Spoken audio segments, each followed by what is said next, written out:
विद्यार्थी मित्रांनो, आपण TY मध्ये आलात, आपलं स्वागत आहे। आपण जो पेपर आज शिकणार आहोत त्या पेपरचं नाव आहे भारतीय आणि जागतिक आर्थिक विकास, Indian and global economic development. भारतीय आणि जागतिक आर्थिक विकास या पेपरमध्ये पहिल्या सत्रामध्ये तुम्हाला 4 प्रकरणं आहेत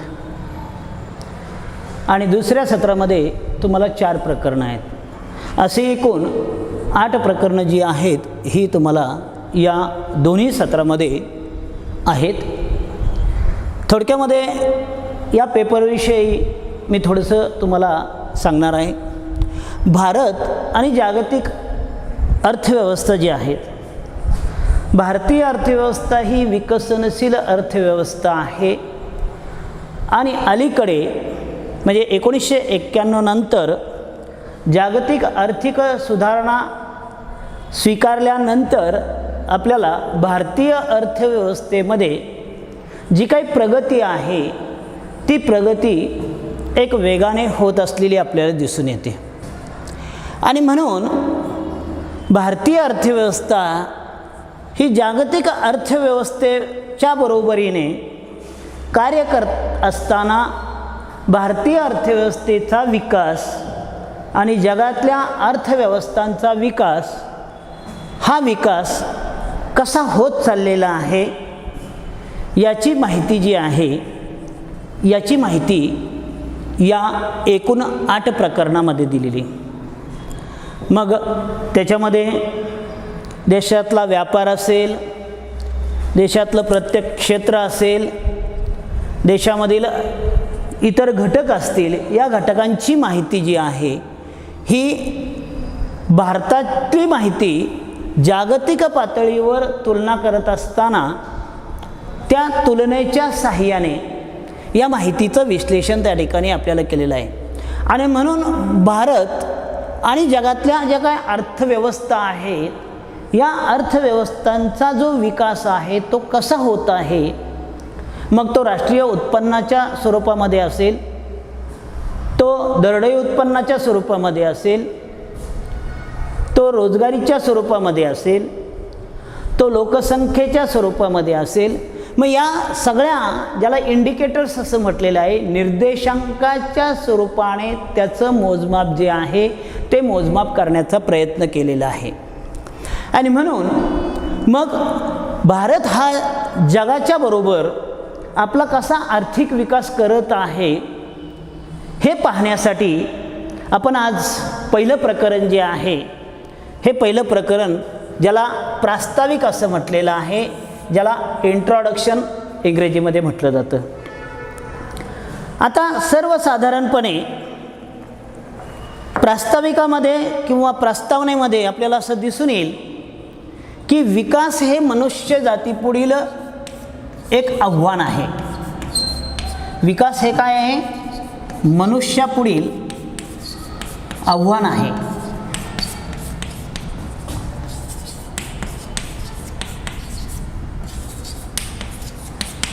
अरे प्रत्येक व्यक्तीचा विकास, प्रत्येक मानवाचा विकास हा विकास करत असताना हा विकास त्या मनुष्यापुढचं एक आव्हान आहे।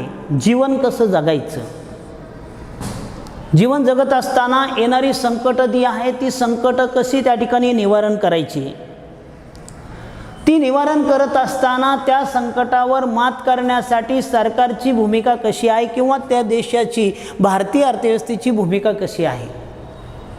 कारण आज आपण पाहतोय की देशाची लोकसंख्या ही वेगाने वाढत चाललेली आहे आणि वाढती लोकसंख्या तिला उत्पन्नाचं साधन ज्याला रोजगार असं म्हटलेलं आहे, पुरेशा प्रमाणात रोजगार उपलब्ध होत नसल्यामुळे आपल्याला विषमता दिसून येते।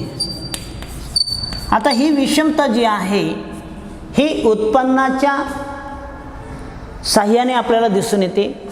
काही 20% लोक जे आहेत ते अतिश्रीमंत आहेत, 30-40% लोक जे आहेत ते मध्यमवर्गीय आहेत आणि जवळपास 40% लोक जे आहे ते 40% लोक जे आहे हे दारिद्र्यामध्ये असलेलं आपल्याला दिसून येतं. 2011ची आकडेवारी त्या ठिकाणी सांगते की भारतामध्ये 39% दारिद्र्य होतं. म्हणजे या दारिद्र्यामधील लोकांना जीवन जगणं, मनुष्य जातीचा विकास करणं हे असह्य आहे. आणि म्हणून 20व्या शतकामध्ये ज्यावेळेस तांत्रिक क्षेत्रामध्ये क्रांतिकारक बदल झाले, 20वे शतक जे आहे याला क्रांतिकारक युग असं म्हटलं जातं, याला आधुनिक युग असं म्हटलं जातं.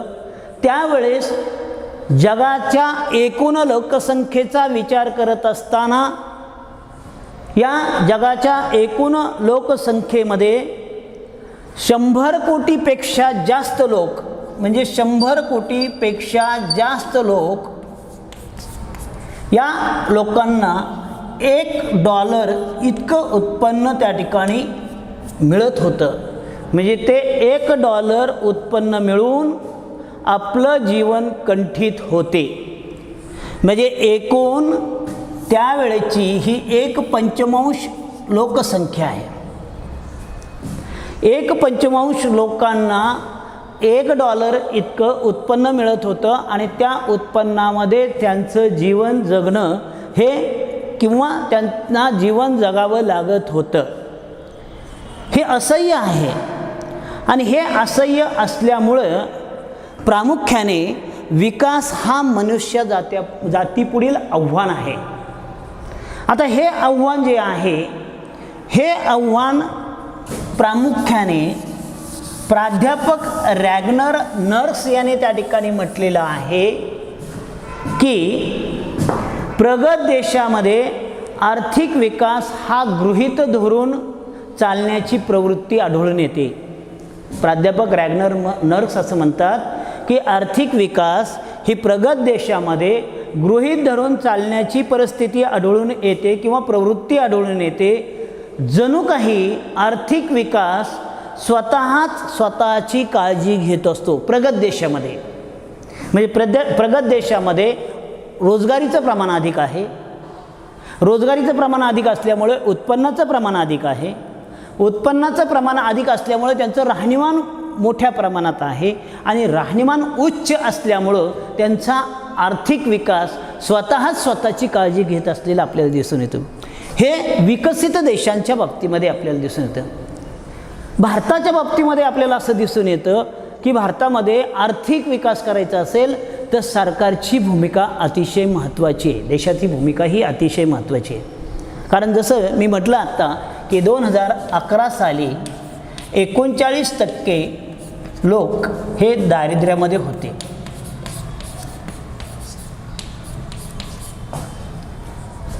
आता हे जे काही 39% लोक दारिद्र्यामध्ये होते म्हणजे यांना आपलं स्वतःचं जीवन कंठणं किंवा जीवन जगणं असह्य होत असलेलं आपल्याला दिसून येतं. आणि म्हणून अशा लोकांचा विकास करायचा असेल, आर्थिक विकास करायचा असेल तर सरकारची भूमिका महत्त्वाची आहे. म्हणून सरकारला मग दारिद्र्य निर्मूलन करायचं असेल तर वेगवेगळ्या प्रकारच्या योजना राबवाव्या लागतात. पंचवार्षिक योजनेमध्ये मग घरकुल योजना असेल, रोजगार हमी योजना असेल, जी काही योजना असेल ज्या त्या व्यक्तीच्या हाताला काम देण्यासाठी, त्या व्यक्तीचं उत्पन्न वाढवण्यासाठी वेगवेगळ्या प्रकारच्या योजना त्या ठिकाणी राबवाव्या लागतात. आणि त्या राबवल्यानंतर आपल्याला दिसेल की त्या व्यक्तीचा आर्थिक विकास झालेला आहे किंवा त्या व्यक्तीचा विकास झालेला आहे. हे एक त्या ठिकाणी सांगितलं गेलं. आता जगाचा विचार करत असताना 1929 ते 30 हा एक कालावधी आहे. या कालावधीमध्ये जागतिक महामंदी आली.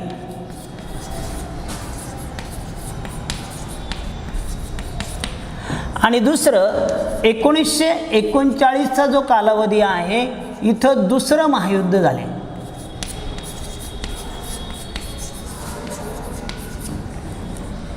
या दोन कालावधीमध्ये जगातल्या ज्या अर्थव्यवस्था आहेत या जगातल्या अर्थव्यवस्था प्रामुख्याने इथं गुंतल्या गेल्या. 1929ला ज्यावेळेस जागतिक महामंदी आली, या जागतिक महामंदीने प्रगत देश असतील, विकसनशील देश असतील आणि मागासलेले देश असतील, मागासलेल्या आणि विकसनशील देशावर या जागतिक महामंदीचा खूप मोठा परिणाम झाला.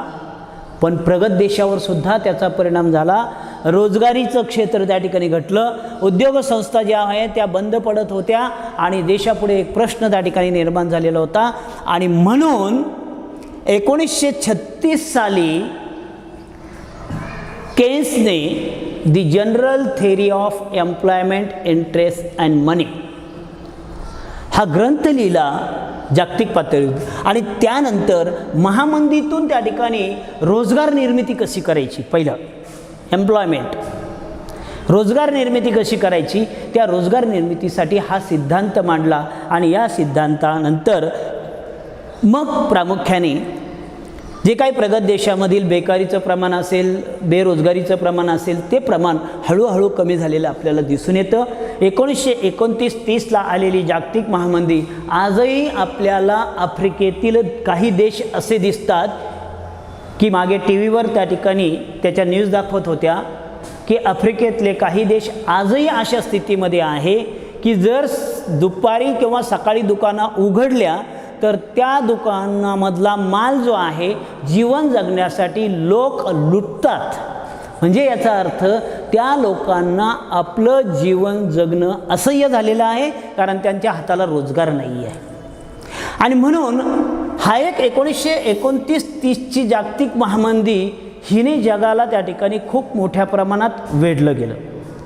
आणि हे वेढल्यामुळं प्रामुख्याने आपल्याला असं दिसून येतं की इथं कुंठित अवस्था निर्माण झालेली होती. काही देशामध्ये कुंठित अवस्था म्हणजे आर्थिक विकासाचा दर त्या ठिकाणी कमी झालेला आपल्याला दिसून येत होता. आणि मग ही कुंठित अवस्था निर्माण झालेली असेल किंवा चक्रीय बेकारी निर्माण झालेली असेल तर हे दोन्हीही प्रश्न जे आहे, या दोन्ही प्रश्नातून बाहेर पडण्यासाठी खऱ्या अर्थाने आर्थिक विकासाची गरज आहे किंवा या शास्त्राची गरज आहे. म्हणून 1936 साली केन्सने जो काही the general theory of employment, interest and money हा सिद्धांत मांडला. या सिद्धांताच्या आधारे प्रामुख्याने देशापुढील जे प्रश्न होते, मग रोजगारीचा प्रश्न असेल, उत्पन्नाचा प्रश्न असेल, उत्पादनाचा प्रश्न असेल, भांडवलाचा प्रश्न असेल, अनेक प्रश्न जे आहे या अनेक प्रश्नांची उत्तरं त्याच्या सिद्धांतातून सापडलेली आपल्याला दिसून येतात. आणि म्हणून हे एक संकट जगावर आलं. आणि दुसरं आहे 1939ला दुसरं महायुद्ध झालं. आता या दुसऱ्या महायुद्धामध्ये जे काही समृद्ध देश होते त्या देशांमध्ये या युद्धाचा फारसा परिणाम झाला नाही. पण जे गरीब देश होते त्या गरीब देशांपुढे खूप मोठे प्रश्न निर्माण झाले. कारण हे देश, कारण मित्र देश असेल आणि त्या मित्र देशांच्या संलग्न आपण जर राहिलो तर त्याचा जरी थोडं नुकसान झालं तर मित्र देशाचं खूप मोठं नुकसान होतं. आणि म्हणून दुसरं महायुद्ध संपलं, अनेक देश स्वतंत्र झाले. यातील बहुतेक देश जे आहे ते संपन्न होते. या संपन्न देशाच्या वसाहतीमध्ये गुलामगिरीमध्ये अनेक देश त्या ठिकाणी गेले, अनेक देश गुलामगिरीमध्ये त्या ठिकाणी गेले. आणि त्यामुळे आर्थिक विकास हा कसा झपाट्याने त्या ठिकाणी आपल्याला घडवून आणता येईल या दृष्टिकोनातून या गरीब देशापुढे हा प्रश्न निर्माण झालेला होता. आणि मग हा प्रश्न सोडवण्यासाठी खऱ्या अर्थाने आर्थिक विकासाच्या अर्थशास्त्राची गरज निर्माण झाली. आणि म्हणून अर्थव्यवस्थेचं स्वरूप जे आहे हे ज्यावेळेस खऱ्या अर्थाने जागतिक अर्थव्यवस्थेचं स्वरूप स्पष्ट होऊ लागलं, काही या स्वरूपानुसार काही अन्याय झालेले जे देश आहे, ज्याला तिसरे जग असं म्हटलं जातं, हे अविकसित देश त्या ठिकाणी एकत्रित आले. आणि हे एकत्रित आलेले अविकसित देश जे आहे आपली समृद्धी चिरकालपर्यंत आपण करू शकत नाही याची जाणीव ज्यावेळेस श्रीमंत राष्ट्रांना झाली, कारण गरीब देशांपुढे अनेक प्रश्न होते आणि मग या देशांच्या विकासाच्या दृष्टिकोनातून आपल्याला काही पावलं उचलली पाहिजे. ही पावलं उचलण्यासाठी प्रामुख्याने श्रीमंत राष्ट्रांनी उत्तरोत्तर जगाच्या आर्थिक मंचावर विकासाचे अर्थशास्त्र, डेव्हलपमेंट इकॉनॉमी याला प्रकाशझोतात आणले. हे प्रकाशझोतात आलं आणि हे प्रकाशझोतात आल्यामुळं मग जागतिक आर्थिक विकास कुठल्याही एका देशाचा विकास नाही. म्हणून जागतिक आर्थिक विकासाची संकल्पना जी आहे, ही संकल्पना त्यावेळेस या जागतिक आर्थिक विकासाच्या संकल्पनेला साकार करण्यासाठी विकासाचं अर्थशास्त्र जे आहे, या विकासाच्या अर्थशास्त्राचं जो काही प्रकाशझोत आहे, हे प्रकाशझोतात त्या ठिकाणी आले, विकासाचे अर्थशास्त्र. आता हे विकास करायचा म्हटल्यानंतर कुठल्याही एका देशाचा विकास करायचा नाही आहे. मग तो देश प्रगत असेल तरी त्या प्रगत देशामध्ये असलेल्या ज्या अडचणी आहेत, समस्या आहेत, ते क्षेत्र आहे, त्याच्यामध्ये जर काही उणिवा असतील तर त्या दूर करायच्या आहे.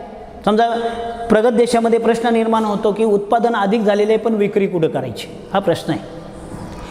तसं विकसनशील देशामुळे अनेक प्रश्न असतात. उत्पादन कसं करायचं, कोठे करायचं, किती प्रमाणात करायचं, कोणत्या तंत्राने करायचं, हे प्रश्न असतात. या प्रश्नाची उत्तरं विकासाच्या अर्थशास्त्रामध्ये आपल्याला मिळू लागली आणि गरीब देशापुढे या दोन्ही अर्थव्यवस्थांपेक्षा अनेक प्रश्न असतात. तिथं मूलभूत जीवन जगण्याचाच प्रश्न असतो. म्हणून मी आत्ता उदाहरण दिलं आहे की आफ्रिकेतले अजूनही कितीतरी देश असे आहेत की ज्याला स्वतःचं जीवन जगता येत नाही. म्हणून विकास ही मनुष्य जातीपुढील एक मोठं आव्हान त्या ठिकाणी ठरत चाललेलं आपल्याला दिसून येतं. आणि म्हणून भारत आणि जागतिक आर्थिक विकास या पेपरमध्ये, या सिलेबसमध्ये किंवा या पेपरमध्ये, विद्यापीठाने ठेवलेल्या पेपरमध्ये आपल्याला हे पहिल्या प्रकरणामध्ये जी प्रस्तावना आहे त्या प्रस्तावनेनुसार आपल्याला विकासाच्या अर्थशास्त्राचा उदय झालेला आपल्याला दिसून येतो किंवा विकासाच्या अर्थशास्त्राला प्रकाशझोतात आणण्याचं काम त्या ठिकाणी झालेलं आपल्याला दिसून येतं. म्हणून हे पहिलं त्या ठिकाणी विकासाचे अर्थशास्त्र झोतात आलं आणि तेव्हा मग भारतीय अर्थव्यवस्थेचा विचार केला गेला. आता भारतीय अर्थव्यवस्था म्हणून कशी आहे तर भारतीय अर्थव्यवस्था ही उदयोन्मुख अर्थव्यवस्था आहे. उदयोन्मुख अर्थव्यवस्था. आता उदयोन्मुख ज्याला इमर्जिंग इकॉनॉमी असं म्हटलेलं आहे. उदयोन्मुख या शब्दाचा अर्थ आहे की उभरती अर्थव्यवस्था, उत्तरोत्तर प्रगती करत जाणारी अर्थव्यवस्था जी आहे त्या अर्थव्यवस्थेला उदयोन्मुख अर्थव्यवस्था असं म्हटलेलं आहे किंवा इमर्जिंग अर्थव्यवस्था असं म्हटलेलं आहे. म्हणून उदयोन्मुख अर्थव्यवस्था म्हणून भारतीय अर्थव्यवस्थेची वैशिष्ट्ये, भारतीय अर्थव्यवस्थेची वैशिष्ट्ये.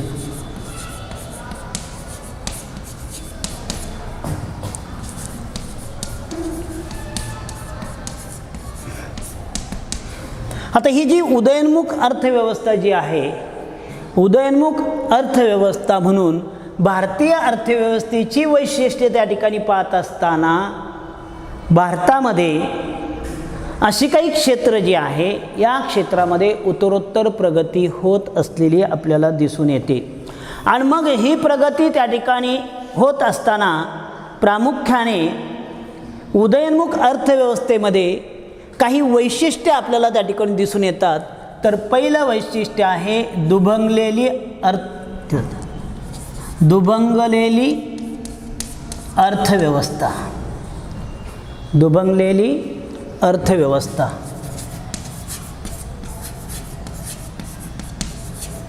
याला ड्युअलिस्टिक इकॉनॉमी असं म्हटलेलं आहे. भारतीय अर्थव्यवस्था ही दोन गटामध्ये त्या ठिकाणी दुभंगलेली आपल्याला दिसून येतं. एक आहे आधुनिक क्षेत्र, जे नागरिक क्षेत्रावर आधारित आहे, आणि दुसरं जे क्षेत्र आहे ते परंपरागत क्षेत्र आहे, जे निर्वाह अर्थव्यवस्थेवर किंवा निर्वाह क्षेत्रावर अवलंबून आहे. आता भारतीय अर्थव्यवस्थेमध्ये स्वातंत्र्य मिळाल्यानंतर 1947ला आपल्याला स्वातंत्र्य मिळालं. हे स्वातंत्र्य मिळाल्यानंतर आजही जवळपास 73 वर्ष त्या ठिकाणी आपली झालेली आहे. आजही भारतीय अर्थव्यवस्थेमध्ये आधुनिक क्षेत्र हे नागरिक क्षेत्रावर आधारित असून ते बाजार यंत्रणेनुसार किंवा बाजार यंत्रणेवर त्या ठिकाणी चालतं.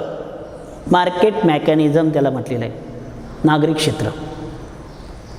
आणि परंपरागत क्षेत्र जे आहे ती निर्वाह व्यवस्थेवर चालतं.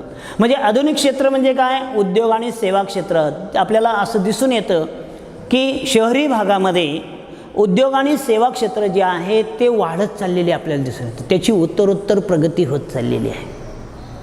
मार्केट मेकॅनिझम जे आहे, बाजार यंत्रणा जी आहे, जेवढी मागणी वाढेल तेवढं उत्पादन वाढत चाललेलं आहे, रोजगारीची क्षमता वाढत चाललेली आहे. म्हणून शहरांचं स्वरूप जे आहे ते झटपट बदलत आहे.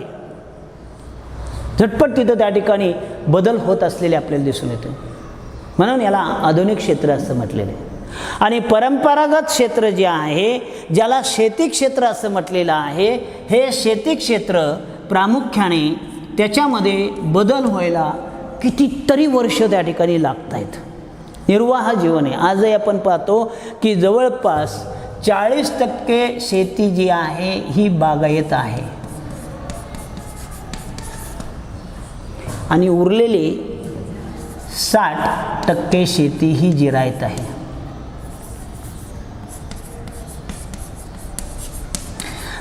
जर बागायताने जिरायत शेतीचं जर आपण त्या ठिकाणी पाहिलं तर 40% शेती बागायत शेती आहे. या बागायत शेतीमध्ये सुद्धा आधुनिक पद्धतीने शेती करणाऱ्या शेतकऱ्यांची संख्या अतिशय बोटावर मोजणे इतकी आहे. जरी बागायत असलं, पाणी पुरवठ्याची सुविधा आहे, भांडवल आहे, सगळं आहे, पण शेती करण्याची जी पद्धत आहे ती शेती करण्याची पद्धत आधुनिक नाही आहे. म्हणून आपल्याला असं दिसून येतं की जर ग्रामीण भागामध्ये बागायत क्षेत्रामध्ये जर आपण गेलं तर ऊसाचं उत्पादन हे दिवसेंदिवस कमी होत चाललेलं आहे. त्याचं कारण असं आहे की अति अजीर्ण होईल इतकं पाणी शेतीला दिलं जातं, अति अजीर्ण होईल इतकी खतं शेतीमध्ये त्या ठिकाणी टाकली जातात, आणि त्यामुळं शेती क्षेत्राची उत्पादकता वाढण्यापेक्षा शेती क्षेत्राची उत्पादकता जी आहे ती उत्पादकता कमी होत चाललेली आपल्याला दिसून येते. हा प्रश्नसुद्धा बागायत क्षेत्रापुढे. आता जिरायत क्षेत्राचा प्रश्न जो आहे, निसर्गामध्ये जर चांगला पाऊस पडला,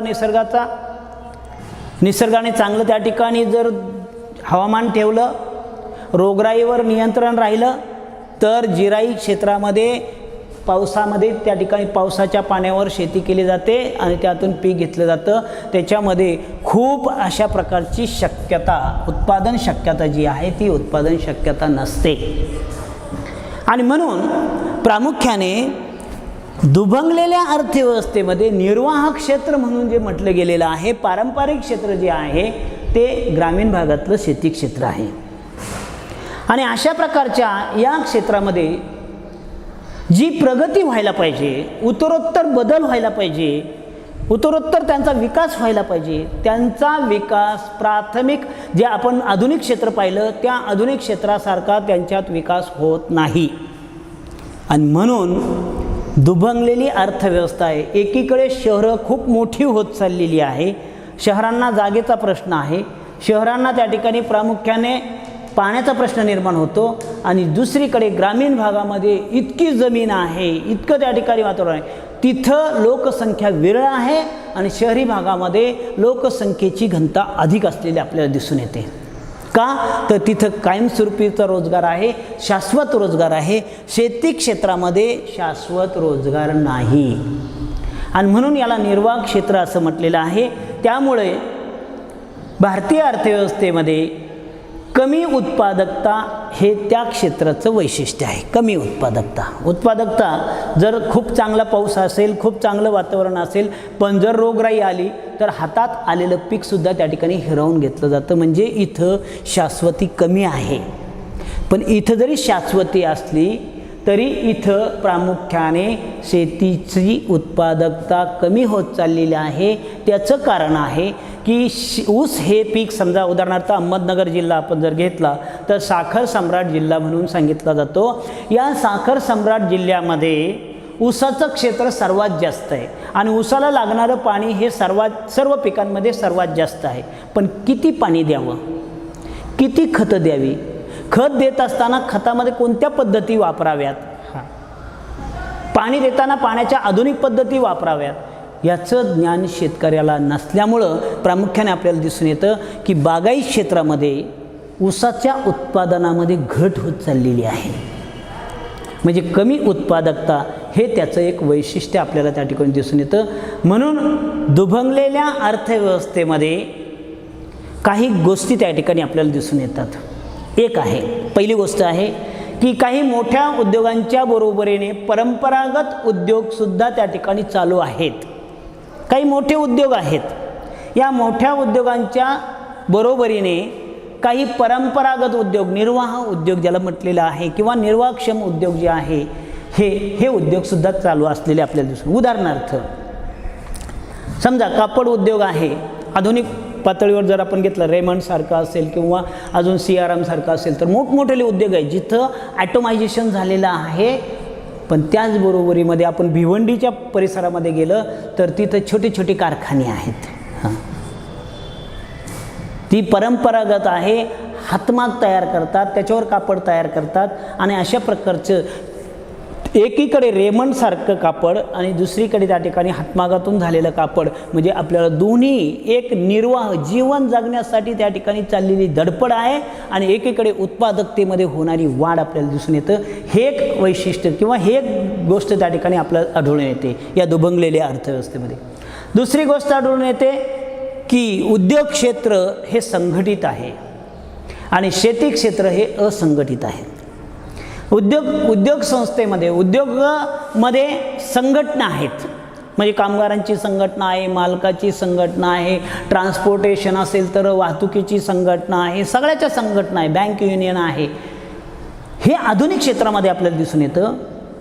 पण निर्वाह क्षेत्र, शेती क्षेत्र, एवढं मोठं शेती क्षेत्र आहे, 56% लोकसंख्या आज त्याच्यावर त्या ठिकाणी जीवन जगत आहे. पण त्यांच्यामध्ये ज्या संघटना आहे त्यांचं एकत्रीकरण नाही आहे, असंघटित आहे ते. एखादा प्रश्न निर्माण झाला तर तो प्रश्न, समजा उदाहरणार्थ कांद्याच्या किमती त्या ठिकाणी एखाद्याला 100 रुपये किलोने कांद्याचा भाव मिळाला तर तो आपला पैसे घेऊन मोकळा होतो आणि दुसऱ्याला 50 रुपये त्या ठिकाणी मिळाला तर तो भांडत बसतो. म्हणजे इथं त्याच्या संघटना त्या ठिकाणी. म्हणजे सांगण्याचं तात्पर्य आहे शेतमालाच्या किमतीमध्ये चढ उतार नेहमी त्या ठिकाणी होत असतात.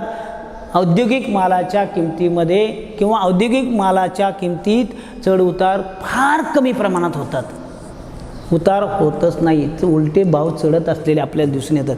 म्हणून हे दुसरी गोष्ट आपल्याला त्या ठिकाणी दुभंगलेल्या अर्थव्यवस्थेमध्ये दिसून येते की तिथं संघटित आणि असंघटित अशा प्रकारचे 2 गट आपल्याला दिसून येतात. किंवा अर्थव्यवस्थेमध्ये दिवसेंदिवस यांच्यामध्ये संघटित आणि असंघटित क्षेत्रामधील जी दरी आहे ती वाढत चाललेली आपल्याला दिसून येते. ही दुसरी गोष्ट त्या ठिकाणी दिसून येते. तिसरी गोष्ट आहे, जवळपास 73 वर्ष झाली दुभंगलेली अर्थव्यवस्था आजही आपल्याकडे तीच अर्थव्यवस्था आहे. स्वातंत्र्य मिळालं त्यावेळेची अर्थव्यवस्था, त्या अर्थव्यवस्थेमध्ये असलेले दोन्ही घटक किंवा 2 पैलू, आधुनिक आणि नागरिक क्षेत्र, आपले आधुनिक क्षेत्र आणि परंपरागत क्षेत्र, तेच आपल्याला आजही 73 वर्ष झाल्यानंतरही आपल्याला ते दिसून येतात. ही एक गोष्ट त्याच्यामध्ये आपल्याला दिसून येते. तिसरी आणि शेवटची आहे की आधुनिक क्षेत्राच्या विकासामुळे पारंपरिक क्षेत्राच्या विकासाला काहीच हातभार लागत नाही. आर्थिक विकास, आधुनिक क्षेत्राचा विकास वेगाने होत चाललेला आहे, पण शेती क्षेत्राचा विकास पाहिजे त्या प्रमाणात होत नाही आहे. म्हणजे याचा अर्थ आधुनिक क्षेत्र जे आहे याचा विकास वेगाने होत चाललेला आहे, पण पारंपरिक क्षेत्राचा विकास पाहिजे तेवढ्या प्रमाणात होत नाही आहे आणि म्हणून त्यांनी चौथी गोष्ट सांगितलेली आहे की आधुनिक क्षेत्राच्या विकासामुळे पारंपरिक क्षेत्राच्या विकासाला काहीच हातभार लागत नाही. आणि अशा प्रकारच्या 4 गोष्टी पाहिल्यानंतर आपल्याला दिसून येतं की दुभंगलेली अर्थव्यवस्था हे भारतीय अर्थव्यवस्थेचं उदयोन्मुख अर्थव्यवस्था म्हणून भारतीय अर्थव्यवस्थेचं पहिलं वैशिष्ट्य त्या ठिकाणी सांगितलं जातं. आता हे वैशिष्ट्य पाहिल्यानंतर आपण दुसरं वैशिष्ट्य त्या ठिकाणी पाहणार आहोत. दुसरं वैशिष्ट्य आहे सार्वत्रिक दारिद्र्य. सार्वत्रिक दारिद्र्य.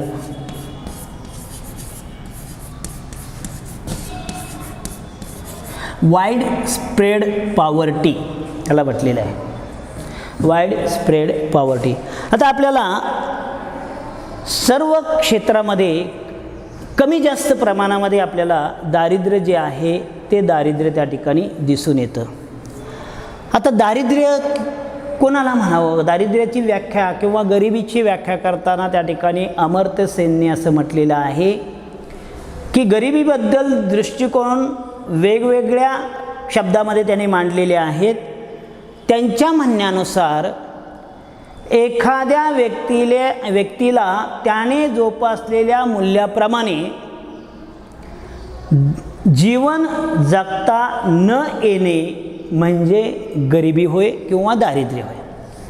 प्रत्येक व्यक्तीला असं वाटतं की आपण चांगल्या प्रकारचं राहणीमान त्या ठिकाणी मिळवावं, चांगल्या प्रकारचं घर असावं, आपल्या घरासमोर एक चांगली गाडी असावी, चांगल्या प्रकारचं आपल्याला खाद्य मिळावं, चांगल्या कॅलरीजचं. हे प्रत्येक व्यक्तीचं एक मूल्य आहे, जीवनमूल्य आहे जोपासण्याचं. पण ते जर त्याला मिळत नसेल, त्याला जीवन जगताना निकृष्ट प्रतीचं अन्न मिळत असेल, राहायला व्यवस्थित त्याचं घर नाही आहे, पावसाळ्यात त्या ठिकाणी पाऊस पडतो, त्याच्या घरामध्ये पाऊस येतो किंवा सूर्य डोकावत असतो, अशा प्रकारची जर त्याची राहण्याची व्यवस्था असेल तर त्याच्या मूलभूत गरजा ज्या आहेत त्या मूलभूत गरजा त्या ठिकाणी पूर्ण होत नसलेल्या आपल्याला दिसून येतं. म्हणून अमर्त्य सेनने म्हटलेलं आहे की जोपासलेली जी मूल्य आहे त्या मूल्याप्रमाणे त्याला जीवन जगता येत नसेल तर त्याला गरीब असं म्हणावं किंवा त्याला दारिद्र्यातील व्यक्ती असं म्हणावं. म्हणजे इथं आपल्याला सार्वत्रिक दारिद्र्य जे आहे, दारिद्र्याचे वेगवेगळे प्रकार त्या ठिकाणी आहे. पण हे दारिद्र्य पाहत असताना प्रामुख्याने अमर्त्य सेनने जीवन जगण्याच्या ज्या पद्धती आहेत त्या पद्धतीमध्ये प्रत्येक व्यक्तीला असं वाटतं की मला चांगल्या प्रकारचं सुस्थितीमधलं जीवन त्या ठिकाणी जगता यावं. आणि म्हणून हे सुस्थितीमध्ये जीवन जगण्यासाठी त्याने काही पैलू त्या ठिकाणी मांडलेले आहेत. पहिला पैलू त्या ठिकाणी दर्शविला जातो उत्पन्न दारिद्र्य किंवा उत्पन्न दारिद्र्य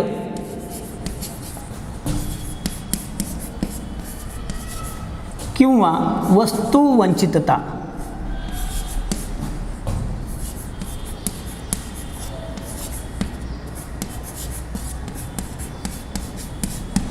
आता इथं व्यक्तीला जर उत्पन्न मिळालं तरच व्यक्ती आपल्या चांगल्या प्रकारचं जीवनमान जगू शकतो. व्यक्तीला उत्पन्नाची जी साधनं आहे ती साधनं जर मोठ्या प्रमाणात मिळाली तर व्यक्तीला आपले उपभोगाची पातळी जी आहे ती उपभोगाची पातळी वाढवता येते आणि उपभोगाची पातळी वाढली की त्याचं राहणीमान वाढतं. त्याचं राहणीमान वाढलं की त्याचं जीवनमान त्या ठिकाणी उंचावत असलेलं आपल्याला दिसून येतं.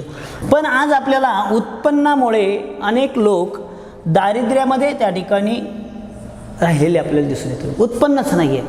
म्हणून मी आत्ताच म्हटलं की 39% लोक जे आहे 2011ची आकडेवारी त्या ठिकाणी सांगते जनगणनेची 39% लोक हे दारिद्र्यामध्ये आहेत. त्यांची उत्पन्नाची पातळी जी आहे किंवा उपभोगाची पातळी जी आहे ती अतिशय खालच्या पातळीवर असलेली आपल्याला दिसून येते. आणि म्हणून लोकसंख्या आणि त्याची टक्केवारी जी आहे ही टक्केवारी काढत असताना एकूण 2011ला असलेली 121 कोटी लोकसंख्या या 121 कोटी लोकसंख्येमध्ये 39% लोक त्या ठिकाणी दारिद्र्यामध्ये होते. जर उपभोगाची किमान पातळी जर तो पूर्ण करू शकत नसेल तर त्याला दारिद्र्यामधील व्यक्ती असं म्हणावं. आणि म्हणून जागतिक बँकेच्या आकडेवारीनुसार 2000 साली दारिद्र्याचं प्रमाण जे आहे ते 35% इतकं होतं. म्हणजे 2000 साली किती होतं? 35% होतं. जागतिक बँकेची त्या ठिकाणी आकडेवारी आहे. जागतिक बँकेने त्यावेळेस 35% इतकं दारिद्र्य होतं. भारतातलं दारिद्र्याचं प्रमाण 2011 साली 39% होते. म्हणजे त्याला आपल्या जीवनावश्यक गरजा पूर्ण करतात. 2 वेळचं चांगल्या कॅलरीचं, ज्याला 2100 कॅलरीज असं म्हटलेलं आहे, 2100 कॅलरीचं अन्नसुद्धा त्याला मिळू शकत नाही. त्या व्यक्तीला उत्पन्न दारिद्र्य किंवा वस्तू वंचितता असं म्हटलेलं आहे. वस्तू घेणं म्हणजे उपभोगासाठी लागणाऱ्या वस्तू, जीवन जगण्यासाठी लागणाऱ्या वस्तू, या वस्तूपासून तो वंचित राहतो. कारण उत्पन्नच नाही आहे तर उपभोग त्या ठिकाणी घेऊ शकत नाही आहे. आणि म्हणून आहे ते मिळेल ते त्या ठिकाणी तो आपल्या खाण्यामध्ये वापरत असलेला, त्याला कॅलरीजचा विचार तो करू शकत नाही. जर 2100 कॅलरीजचं उत्पन्न त्या व्यक्तीला मिळालं तर त्या व्यक्तीची कार्यक्षमता, काम करण्याची क्षमता जी आहे ती काम करण्याची क्षमता वाढते. पण जर कमी प्रमाणामध्ये 2100 कॅलरीजपेक्षा कमी जर प्रतीचं अन्न त्याला मिळालं तर त्याची कार्यक्षमता ही कमी होते. तो आळशी बनतो किंवा त्याला प्रामुख्याने आळस येत असलेला आपल्याला दिसून. कारण शरीरामध्ये असलेल्या ज्या कॅलरीज आहे त्या जर चांगल्या असतील, जास्त असतील तर तो कार्यक्षमपणे काम करू शकतो. त्या जर निकृष्ट प्रतीच्या त्याला मिळाल्या तर तो काम करू शकत नाही. म्हणून अमेरिकेतलं उदाहरण त्या ठिकाणी दिलं जातं. अमेरिकेमध्ये 2100 कॅलरीजपेक्षा जास्त, जवळपास 3300 कॅलरीजचं अन्न त्या व्यक्तीच्या सेवनामधनं असतं. आणि म्हणून अमेरिकेतला व्यक्ती 18 तास काम करू शकतो. भारतातला व्यक्ती 8 तास जरी त्याला काम त्या ठिकाणी सांगितलं तरी 8 तास त्याला काम करायला त्या ठिकाणी कंटाळा येतो. आता त्याला हवामान हे एक कारण आहे.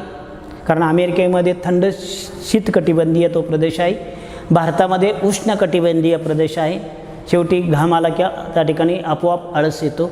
पण सांगण्याचं तात्पर्य आहे की शरीरामधील जी ऊर्जा आहे ती ऊर्जा त्याला चांगल्या प्रकारची प्रेरणा देते, काम करायला त्या ठिकाणी उद्युक्त करते. म्हणून उत्पन्न जर त्या ठिकाणी वाढतं असेल तर निश्चितच दारिद्र्याचं प्रमाण कमी होऊ शकतं. म्हणजे त्याला चांगल्या दर्जाच्या वस्तू जर त्या ठिकाणी मिळाल्या तर त्या चांगल्या दर्जाच्या वस्तू त्याची कार्यक्षमता वाढवतो. आणि त्याची कार्यक्षमता वाढली की प्रामुख्याने दारिद्र्याचा प्रश्न जो आहे तो कमी झाल्याशिवाय राहणार नाही आहे.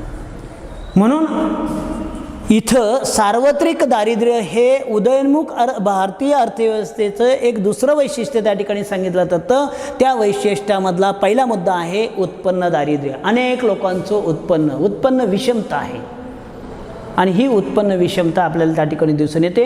म्हणून पहिलं आहे उत्पन्न कमी असल्यामुळं प्रामुख्याने त्यांना चांगल्या उच्च दर्जाच्या वस्तू खरेदी करता येत नाही. निकृष्ट दर्जाच्या असेल ती वस्तू त्या ठिकाणी खरेदी करून आपल्या जीवनाचा उपभोग त्या ठिकाणी घेतला जात असलेला आपल्याला दिसून येतो. त्यानंतर दुसरं आहे आहे आरोग्य आणि शिक्षण यापासूनची वंचितता. आरोग्य आणि शिक्षण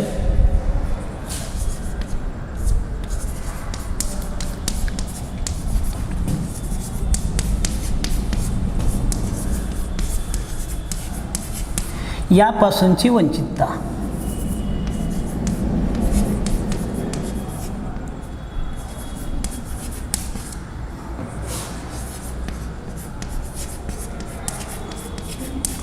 व्यक्तीचं उत्पन्न जर त्या ठिकाणी कमी असेल तर व्यक्ती आरोग्याकडे दुर्लक्ष करतो आणि त्याला शिक्षणाकडे सुद्धा दुर्लक्ष होत असलेलं आपल्याला दिसून येतो. मानवाचा विकास हा आरोग्य आणि शिक्षण या दोनच गोष्टीवर त्या ठिकाणी महत्त्वाचा अवलंबून आहे. त्याचं जर आरोग्य त्या ठिकाणी तो निरोगी असला तर उत्तम रीतीचं काम करू शकतो, उत्तम रीतीचं रोजगार मिळवू शकतो, उत्तम रीतीचं उत्पन्न मिळवू शकतो आणि निरोगी व्यक्ती जो आहे या निरोगी व्यक्तीला उत्पन्नाची साधनं मोठ्या प्रमाणात प्राप्त होतात जर त्याचं आरोग्य जर चांगलं असेल तर. त्याने जर उच्च प्रतीचं शिक्षण घेतलेलं असेल तर शिक्षणामुळे सुद्धा त्याची प्रगती होते. असं म्हटलं जातं बघा, शिक्षण तज्ज्ञ असं म्हणतात की प्राथमिक शिक्षण घेतलेल्या व्यक्तीने मिळवलेल्या उत्पन्नापेक्षा माध्यमिक शिक्षण घेतलेल्या व्यक्तीच्या उत्पन्नाचं प्रमाण अधिक असतं.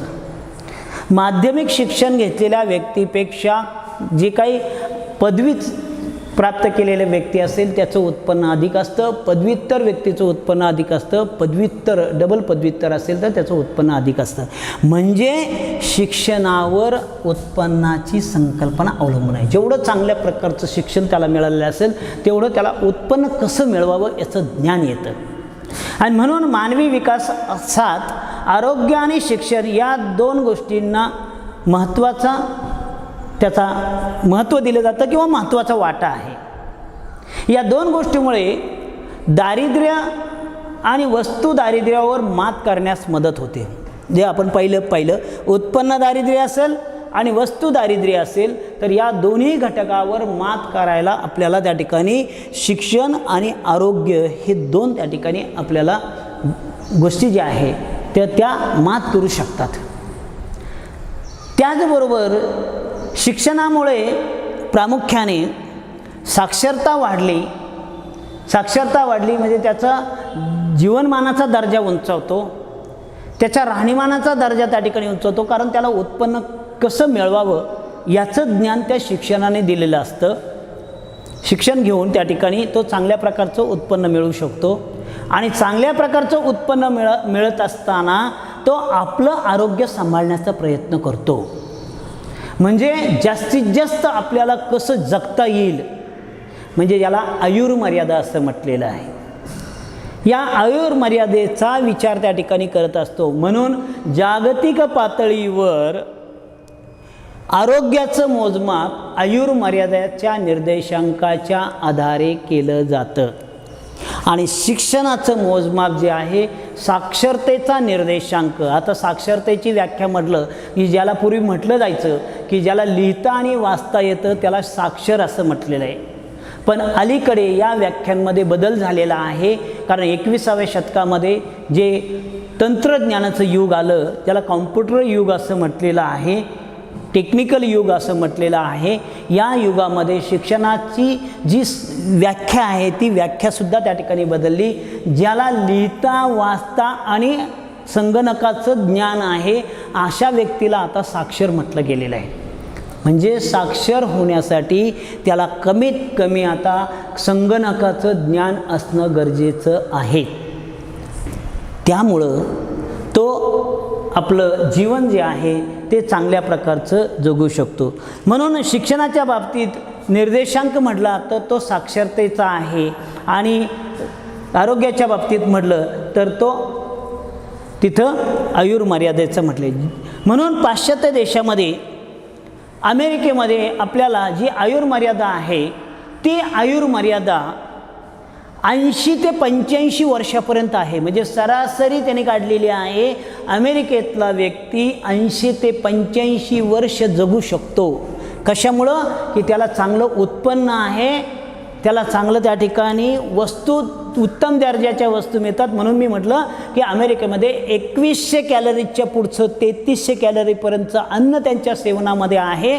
म्हणून त्याचं आरोग्य जे आहे ते धष्टपुष्ट लोक आहे, सदृढ लोक आहेत. त्यामुळे त्यांचं सरासरी आयुर्मान जे आहे 80 ते 85 वर्ष सांगितलेले. भारताचं सरासरी आयुर्मान 60 वर्ष आहे.